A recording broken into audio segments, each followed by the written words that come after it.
Right. Yeah. All right, I'm here with my dear friend Simon Tarus from Kapkamich, Kenya, and he is visiting for the St. Anne's Celebration of Thanks. So St. Anne's Girls' School has been so incredibly successful, and I was privileged to really participate by helping to start a clinic there, which is the Virginia Wright Clinic. And Simon is here visiting for the celebration, but he also came to give us an update on what's going on in the clinic. So I was having a conversation with him and was just amazed with what was going on, so I figured I'd videotape some stuff so that we could share it. And Simon, so I guess first talk a little bit about the success of the clinic.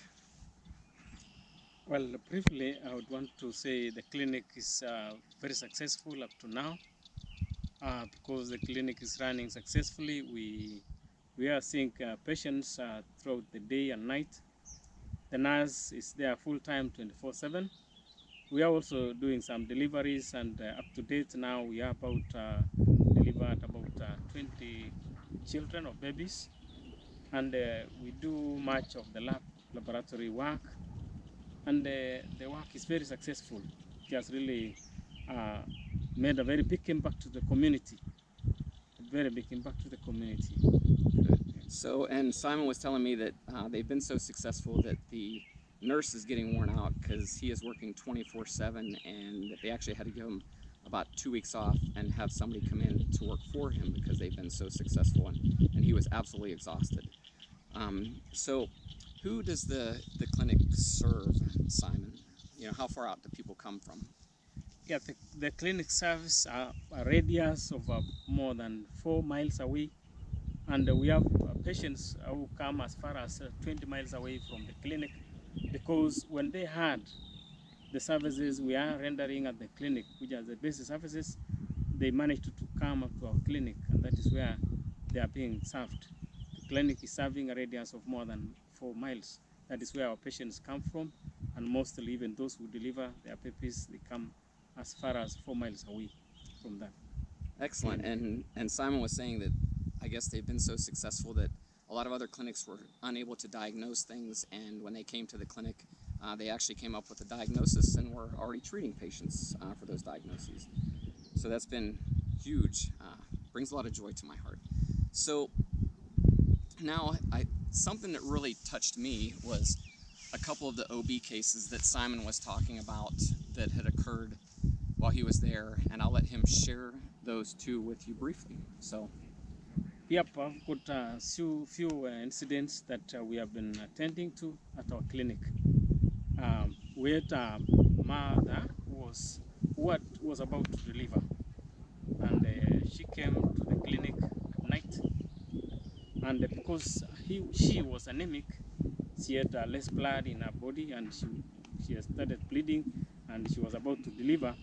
The nurse was not able to attend to, because we don't have blood bank, and maybe she had some challenges, some complications, so we had to call the nearby person who had a car, and that person lives as far as 4 kilometers away from the clinic. So this person managed to come with this car at night, and we had to transfer this mother who was about to deliver to the nearby clinic. And thank God you had given us some equipment that assisted in putting oxygen, so that this mother cannot die on the way. So the nurse had to stay with this mother inside the truck, holding the oxygen equipment, so that the mother cannot die. And thank God she didn't die, and she delivered after going a long distance, about 15 miles away, so where we could get the services. That is the challenge we had. Then another challenge that we had is that there was also another mother who came with a complication. Maybe the traditional path attendants wanted to assist her at home, but they couldn't manage. When she came to our clinic, the nurse was really able to assist, but she couldn't do it because the head had already come out, and the shoulders had blocked, so she couldn't attend to that nurse. So the nurse had to call the nearest car, which was the same car, which is over 4 miles away from the clinic. So the person, the owner of the car, didn't pick up the phone. We called him severally, he didn't pick up the phone. So alternatively, because we wanted to save the life of this mother, we had to use a motorbike so that we can save the life of this mother. So using the motorbike was somehow complicated. So what we did, another mother had to sit on the motorbike so that this mother, who had the head of the child out, to sit on the thighs of the other mother so that he can hold the motorbike driver so that the baby cannot harm the mother, because the head was already out. So we managed to use that way of communication to the nearby district or county hospital that is around. This mother went about 40 miles away where he was assisted. So that is the challenge we got because of the communication, of not having communication or a mode of communication in the clinic, something like a car, so that can assist us rush these patients who have complications, like mothers who want to deliver, or somebody who is in critical conditions, so that can be rescued in the nearby county district hospital. That's an amazing story, amazing story. And the mom ended up making it, but the baby did not, right? The baby did not make it. The baby did not make it because the baby was already dead, but we managed to save the life of the baby after reaching the nearby. The mom. The right? mom, Yeah, the mom. yeah. We managed to save the life of the mom. Okay. Yeah. And I really appreciate that, Simon. And I mean, we could talk forever about how successful the clinic's been. It's like, all I can say is all we did was very little. We gave them some money to build the clinic, and we sent a little bit of equipment, and they've really done it all on their own. And thanks to Simon, who also is an integral part of what's happens at the Friends of St. Anne's Girls School, who has helped to graduate a ton of girls from a community that had not had that previously to college, is just amazing. I'm humbled and blessed to be part of this experience. And you know, some of the needs real quick that we were just discussing for the clinic itself is, one, we're going to need to get another nurse because the one we have now is worn out. He's doing a fantastic job. We're taking a look at expanding the clinic and expanding services, because originally we were just doing it for the girls' school, but now it's expanded to, as Simon mentioned, out to a 20-mile radius. And we're hopeful eventually between FOSSA, the Friends of St. Anne's Girls School, and the clinic to get a vehicle and hopefully expand and provide quarters for the nursing staff and any visiting physicians and nurses or any practitioners that want to go there. And finally, we've got a great MD liaison that is a professor at a major academic medical center that is going to become more intimately involved in the process there in Kenya itself.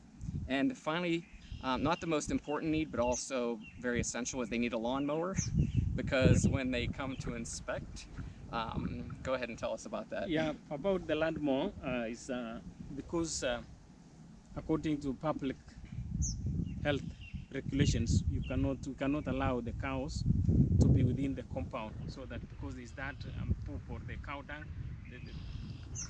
the cow spoiling all the compound, so we can't mix the cows and the people because they will pollute the compound.